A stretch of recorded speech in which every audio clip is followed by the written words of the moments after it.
Hello, welcome to the podcast and video of City Europe. I'm very happy that I today can welcome two people from all across Europe. Is Yevgeny from Moscow and Rene from Rome. And we're talking about an interesting question, actually, looking a little bit into the future as much as we can. Humbly, how will the world look different through this crisis? How will it look maybe in 1 year from now? And how can the church actually be a shaping and a helpful partner in all of this in our cities and our lives? And so it's a little bit of prophetic one. So welcome, Yevgeny. Yeah, it's good to be here, Stefan. Yeah, and welcome, Rene. My pleasure. Good to be here. Yeah, great to talk to both of you. So one thing I noticed that will definitely change or is changing in this crisis is that guys have longer hair and sometimes have a little bit of weird haircut. So this is definitely one change that we're already seeing by the Corona crisis, and because we cannot get a haircut. So let me start with this first question. So some say this crisis will be the most culture shaping event in many decades. So it's a crisis that will have a big impact on us. So Rene, maybe let's start with you. Where do you already see that in Rome or in your life? Is it really that immense of a change, or how does it actually look like? Yes. Great question, Stefan. I think it's for now we can see some of the things, and a number of things will be clearer over time and after the crisis as well.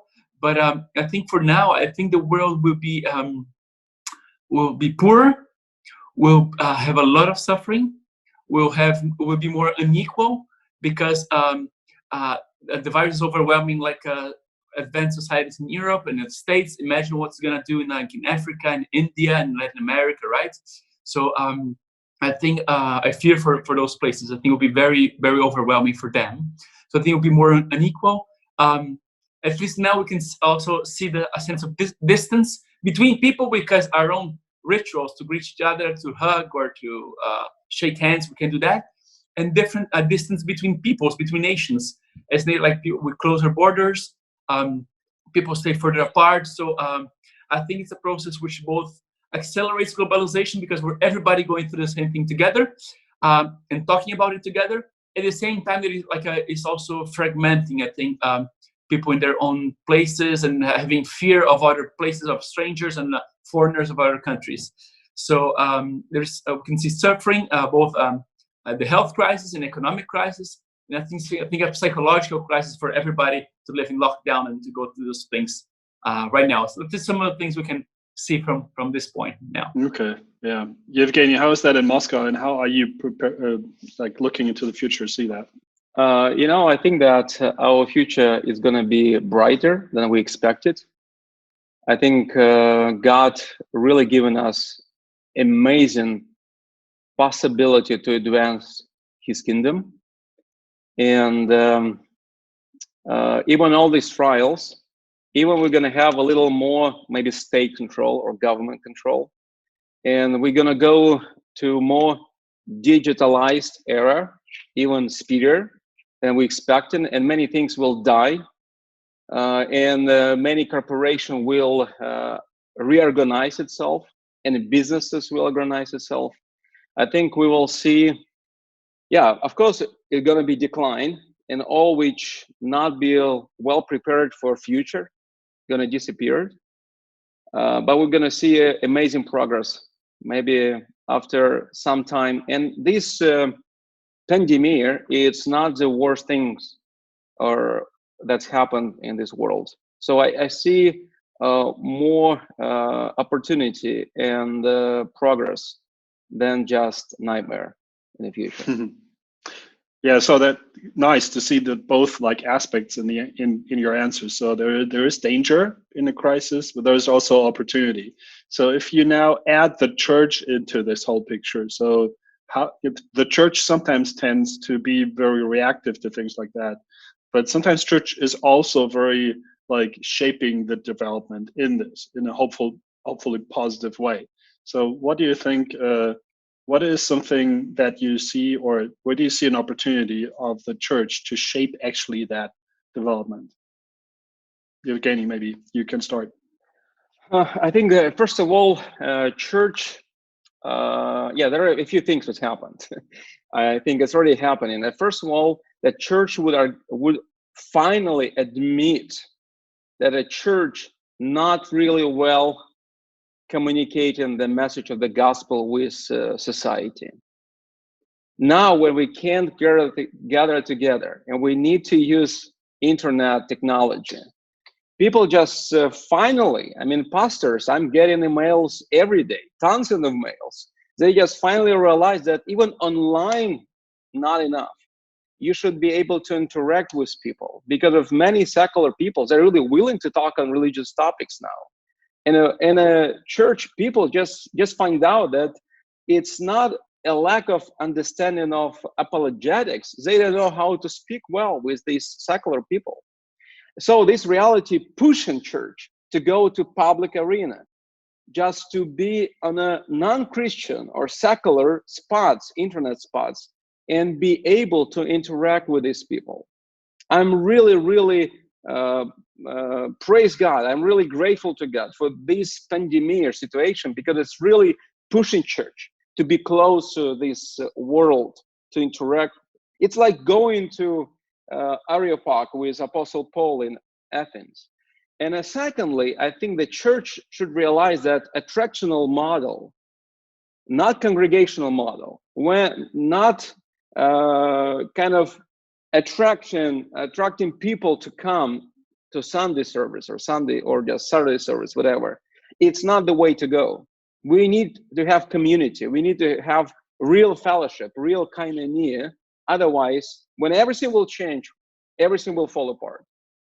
I see that the churches have been very congregational, very committed to each other, to centrality of the gospel. They just growing in their intimacy, even if they can't meet. But the church is then built on show, performance, attraction. They really struggling because of internet. Is not the way to build church. It's a tool actually, but it's not the way. The gospel is the way. How did you see in these like 4 weeks that we are in this right now? How do you see the church using these opportunities, and what are some like maybe innovative or creative forms how they do that? Yeah, I wouldn't speak about what's been missed. Yeah, what we lost. I want to see. I want to give maybe good examples what I see recently. First of all, many non-Christians they would love to talk on religious topics, but they're not really willing to come to church services, to kind of public scene. So now we're all stuck in our homes, and we can invite our non-Christian friends to maybe some Zoom in or some groups where they can freely interact. For instance, one of our church small group, they offered non-Christians to talk every day for a certain question, certain complaint, or just disagreement with Christianity, and why evil exists, why God, why that, and they have a big number of people join every day. Just want to have an honest conversation and direct conversation. It's a very helpful. Secondly, I see that some people, they using more than just hashtagging, they just not starting something within Christian community. They join to secular community, what's already happening there, to be part of that, but it's bringing a gospel message and a gospel hope to this group of people. For instance, many famous Russian celebrities, they started reading famous books, Russian authors, and I joined to that myself. And I just read from Anton Chekhov, his amazing thing where it's a clearly direct path to talk about gospel. And it's called Paris. Very, very good. And I got so many unexpected requests and new conversations. So I guess it's better to look around. And again, I encourage Christians, don't to start just Christian thing. but just join to secular arena, forums, places, and spots, and you'll find many people who are just really willing to talk. And any innovative ideas that you've seen or come around, Rene, that the church is right now trying and that might be fruitful?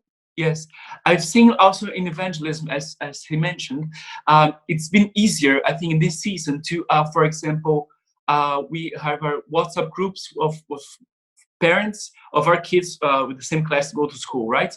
So it was easier now to send them a link to our streaming on Sunday. Hey, if you're gonna want to join us and celebrate Easter, for example, together, you can just click on the link and participate. It's less of a step than coming to church on a Sunday morning, right? Regular Sunday morning. So I think this we very much have to do. One thing I think I've noted is the opportunity of also trying to speak in different ways. Let me give you an example and share a story. So I tried to address the situation to our church on the Sunday services this past weeks. And I thought maybe I'll try to do a few articles about those things, not in trying to adapt into a written format and get those published in different places. And then someone saw one of the articles in Brazil, actually where I'm from, and then said, let's do a conversation about it, how we can think as Christians in this crisis. And I did this conversation podcast similar to this one. And I just heard yesterday that a friend of a family member got the virus, became a Christian in the past month, and watched this conversation I did in Brazil the day before she passed away. She passed away yesterday. She listened to the conversation just before dying, and it was really touching because I was happy of the opportunity of maybe trying to say something constructive to a person, like maybe in the last day of the person's life, and also think about the process, how a sermon became an article, who became a conversation. So I think it's just I think it was an interesting prompt to help us think of different ways of addressing, even beyond our own sermons, beyond our own ways of communicating. And we never know who we're going to reach, right? I never would have imagined I would have reached a person like that. We're really glad the effort not paid out, but at least this person received this thing, even if it wasn't in a different way. So one of the things that we see right now is that the church needed or is pushed to go digital. So we cannot meet in person. Any other crisis in the past, people were going to church to find hope, but now we cannot go to church in a building or in a community, even in small groups we can't. So we're meeting digital. And there's, Yevgeny, you said there, rightly so, there's a lot of opportunity in that. But you also mentioned that it's not only that. So once this time of the virus is a little bit declining or over, the church will go back to normal meetings and things like that, but it still will look a little different. So what do you think from this digital world is actually very positive to keep, and how will it look like maybe in a year from now, let's say when the virus is over, maybe? What will we keep, what should we keep, and what do we really have to go back to? And is there already also a danger in doing only church digital or keeping it that way? No, I could start, and Rene will join too. I think that we need to understand clearly that online streaming, it's not replacement for church gathering. Church itself is the Greek word ekklesia. It's meeting, it's gathering. And even our online streaming has some characteristic of fellowship. It's not still a complete fellowship. So we don't need to replace. We could add and we could strengthen in some way, but we can't replace. We need just to tell people constantly that it's great to use technology, but technology not really replacing real meeting face to face. So I think it's the first thing we need to remember. And the second thing, at the same time, we need to develop our, let's put this way, like using business terminology, CRM system within local congregation where people can easily interact with each other and help each other and be connected with each other in such a situation as pandemic we have now. But also the biggest, the biggest currency what church has is changed lives. So we need to use all this technology to tell stories about changed lives. And the amazing advantage that church has is koinonia, when we really connected with each other, when we are truly family to each other, when we bound with each other more than just our bloodlines. We just connected through blood of Jesus. And just we need to continue to develop that, because of this pandemic really showing to us that narcissism and individualism don't work well. We really need each other. And only the church actually can offer a real community. So we need just to offer not just a Sunday meeting or whatever, maybe in a Middle East they meet on a Saturday or a Friday, whatever. We just offering more than just worship services. We offering real community. Because of in talking about Rome, why church was growing rapidly in the third, fourth centuries, because of church offered real family.